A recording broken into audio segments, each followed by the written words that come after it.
அந்த மாலையில் சீஷர்கள் கூட்டமாக கலிலேயாவைச் சேர்ந்த மீனவர்களும் வரி வசூலிப்பவர்களும் மற்றவர்களும் போதகர் இயேசுவை சூழ்ந்திருந்தனர்.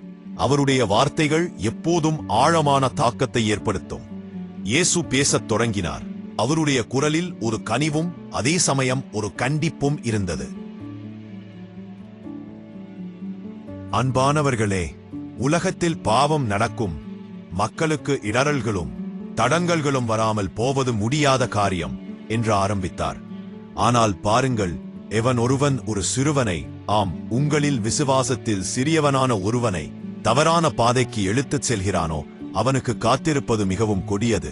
அவன் ஒரு பெரிய ஏந்திரக் கல்லில் கழுத்தில் கட்டப்பட்டு ஆழ்கடலில் தள்ளுண்டு போவது அவன் இந்த சிறுவனுக்கு இடரல் உண்டாக்குவதை பார்க்கிலும் அவனுக்கு மிகவும் நலம்.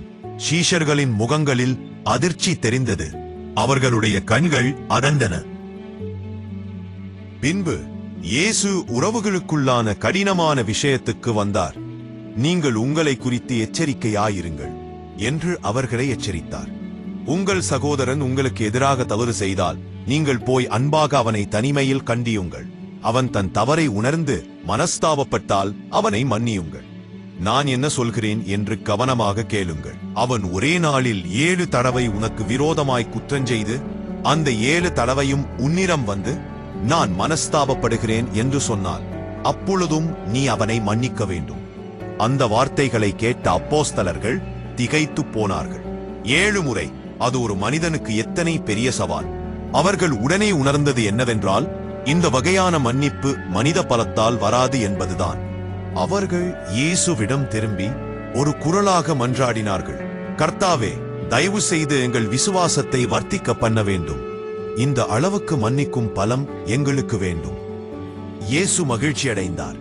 விசுவாசத்தின் தேவை குறித்து அவர்கள் உணர்ந்து கொண்டது அவருக்கு தெரிந்தது. அவர் ஒரு குட்டி உவமையால் அவர்களுக்கு பதிலளித்தார். உங்களுக்கு ஒரு கடுகு விசுவாசம் இருந்தால் கூட போதும். நீங்கள் நிற்கும் அந்த பெரிய காடுத்தி மரத்தை நோக்கி பார்த்து, நீ வேரோடே பிடுங்கப்பட்டு கடலுக்குள் போய் நடப்படு என்று கட்டளையிட்டால் அந்த மரம் உங்களுக்கு கீழ்ப்படியும்.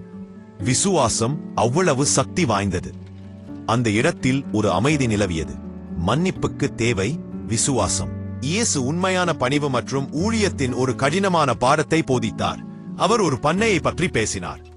உங்களில் யாருடைய வேலைக்காரன் உழுது முடித்துவிட்டு அல்லது ஆடுகளை மேய்த்துவிட்டு வயலிலிருந்து திரும்பி வரும்போது அவனுடைய எஜமான் அவனை நோக்கி, உடனே போய் சாப்பிட்டு ஓய்விடு என்று சொல்வானா?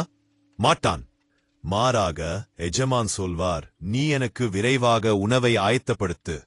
உன் உடையை இருக்க கட்டிக்கொண்டு நான் சாப்பிட்டு முடிக்கும் வரை எனக்கு பணிவிடை செய். அதன் பிறகு நீ சாப்பிட்டு குடிக்கலாம் என்றுதான் சொல்வார் அல்லவா? சரி, அந்த வேலைக்காரன் தன் எஜமான் கட்டளையிட்ட எல்லாவற்றையும் செய்ததற்காக எஜமான் அவனுக்கு நன்றி கூறி விருந்து வைப்பாரா? இல்லை. இயேசு தன் சீஷர்களை நோக்கி, அப்படியேதான் நீங்களும். நீங்கள் கடவுள் உங்களுக்கு கட்டளையிட்ட எல்லாவற்றையும் செய்து முடித்த பின்பு பெருமை கொள்ளாதீர்கள்.